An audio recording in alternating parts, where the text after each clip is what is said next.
আপনি কি জানেন ভারতের বাজারে চীনা পণ্যের আধিপত্য কমানোর জন্য সরকার একটি নতুন কৌশল অবলম্বন করেছে।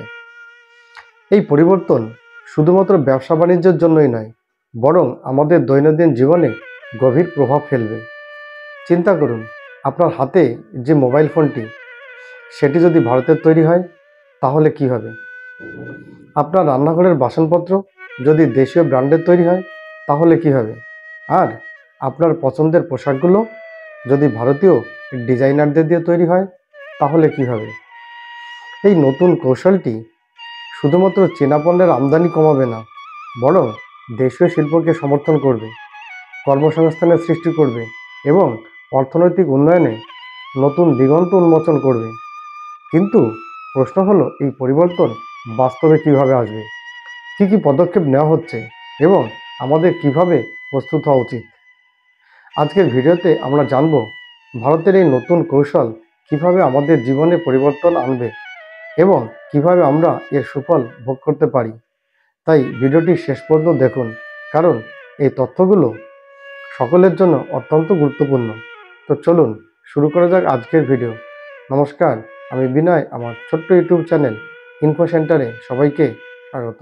বন্ধুরা, গত কয়েক বছরে ভারত ও চীনের সম্পর্কের মধ্যে নানান ওঠাপড়া দেখা গেছে, যেমন সীমান্ত নিয়ে সমস্যা, বাণিজ্যিক অস্থিরতা এবং জাতীয় নিরাপত্তার বিষয়গুলো চিন্তার কারণ হয়ে দাঁড়িয়েছে।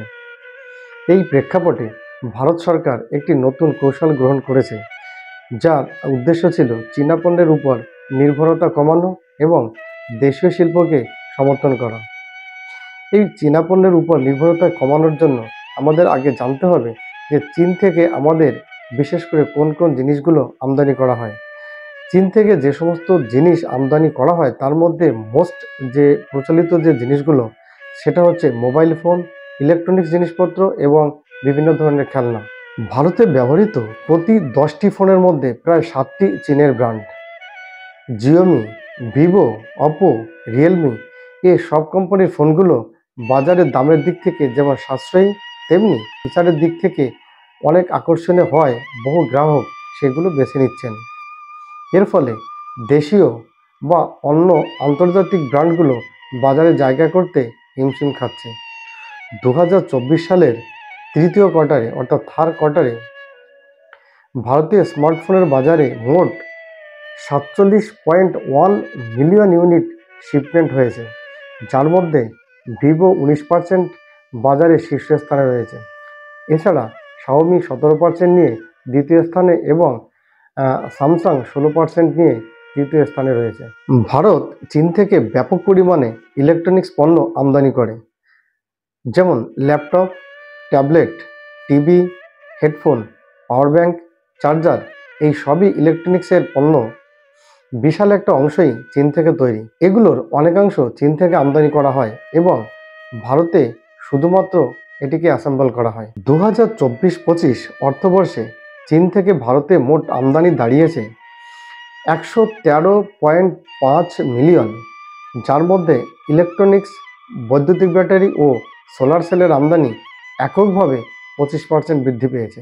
এছাড়া ভারতের খেলনার বাজারে প্রায় 80% পণ্য চীন থেকে আসে, কারণ চীনা খেলনা সস্তা, আকর্ষণীয় ডিজাইন এবং অনেক নতুনত্বে ভরপুর। কিন্তু এতে করে দেশীয় খেলনা নির্মাতারা প্রচণ্ড চাপে পড়ে যাচ্ছেন।